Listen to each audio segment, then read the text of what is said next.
November 29, 1929.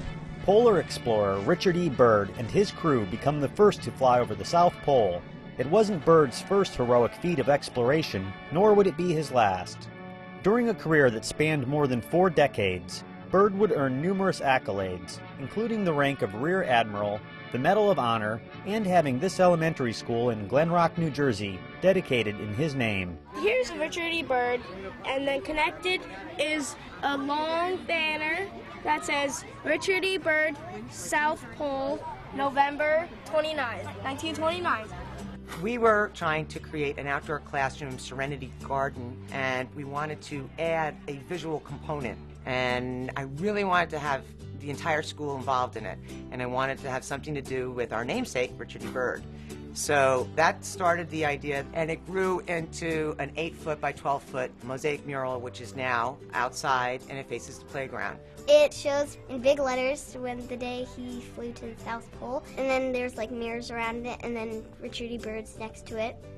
And then there's the cockpit of the plane, and then you have like the orca in the sea and the squid, and then there's like penguins and ice and mountains and stuff.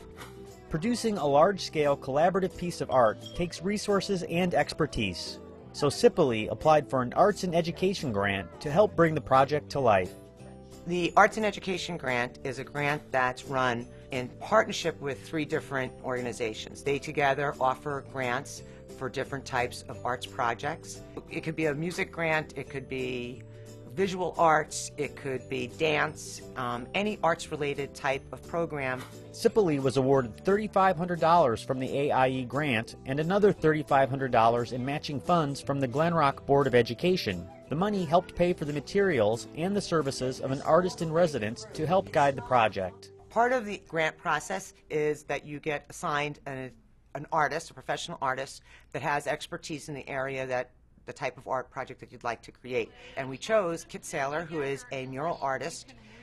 She was fabulous. She was like the best thing that happened to us because she really gave us direction and helped us with design and planning all the ideas that we want to incorporate into this project. I like to call myself a facilitator. So I am not creating the imagery, I'm helping the children come up with the imagery.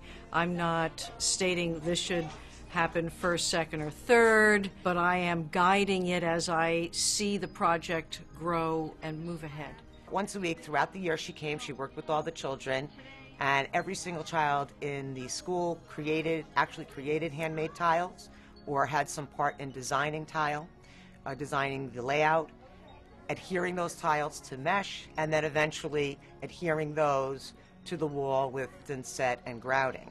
We came outside and we were just like, whoa, what is that? And then Kit goes, it's thinset, and you're going to learn how to do it. And we were always asking her, when are we going to thinset? When are we going to thinset? When are we going to thinset?